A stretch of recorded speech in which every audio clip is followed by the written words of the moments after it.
Hello friends, welcome to my channel. మన ఇంట్లో ఉన్న దోమలు చిటికలో పోవాలంటే ఈ టిప్ని పాటించండి.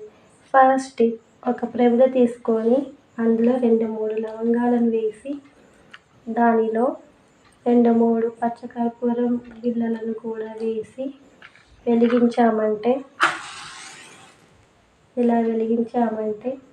లవంగాల్లో ఉన్న ఆయిల్ కూడా బయటికి రిలీజ్ అవుతుంది. దీనివలన ఇంట్లో ఉన్న నెగిటివ్ ఎనర్జీ బయటికి పోవడంతో పాటు పాజిటివ్ ఎనర్జీ మన ఇంట్లోకి వస్తుంది. అలాగే దోమలు కూడా చచ్చిపోతాయి.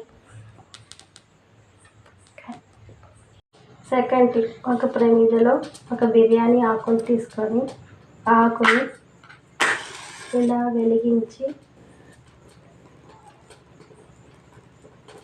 వెలిగించామంటే దాని ద్వారా నుండి వచ్చే పొగ ద్వారా కూడా దోమలన్నీ చచ్చిపోతాయి.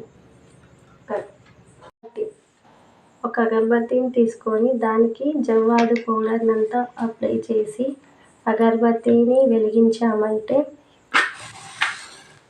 మంచి స్మెల్తో పాటు దోమలు వెంటనే చచ్చిపోతాయి. ఫోర్త్ టిప్, ఆవు పేడతో చేసిన ఒక ధూప్ స్టిక్ని తీసుకొని దానిని వెలిగించామంటే దాని ద్వారా వచ్చే స్మెల్ నుండి కూడా దోమలు చచ్చిపోతాయి. ఈ వీడియో మీకు నచ్చినట్లయితే ఈసారి ఇలా ట్రై చేయండి. ఫ్రెండ్స్, ఈ వీడియో నచ్చినట్లయితే లైక్ చేయండి, షేర్ చేయండి, సబ్స్క్రైబ్ చేయండి. Thank you for watching. Bye bye.